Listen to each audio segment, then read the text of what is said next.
Assalomu alaykum YouTube axir mana bizni banan ko'chatlarimiz mana yetib keldi. Mana ekib tayyor qilib qo'ydik.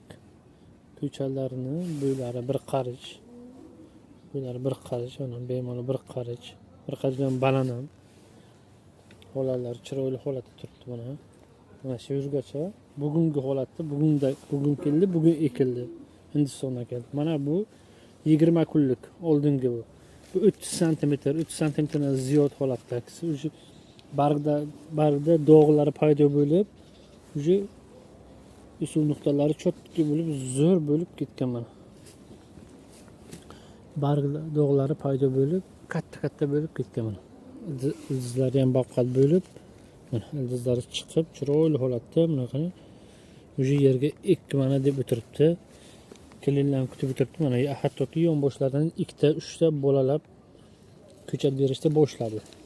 Kimga kerak bo'lsa, ekrandagi nomerlarga telefon qilib, cheklanmagan miqdorda banan ko'chatlarimiz bor.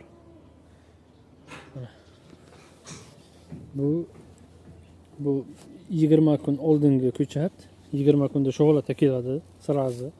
Bu mana bugungi holatda. Bu bilan u tomondagi bugun ekildi mana. Bu keyin tomondagisi bugun ekilgan. Bu mana bargdagi dog'larni mana meva beradigan banan ko'chat sortlari G9 Granay sorti. Eng zo'r dunyo bo'yicha 90% davlatda ekiladigan shu sortdan. Ham hosildorligi bo'yicha yuqori, ham chidamliligi bo'yicha, hamma tomonlama qulayligi bo'yicha ko'p davlatda ekiladi. Banan ko'chatlarimizning holati zo'r. Xudo xolasa 25-maydan keyin nasib bo'lsa Qashqadaryoga 1200 tasi xudo xolasa berilgan, tayyor qilib berishga xudo xolasa yuboramiz.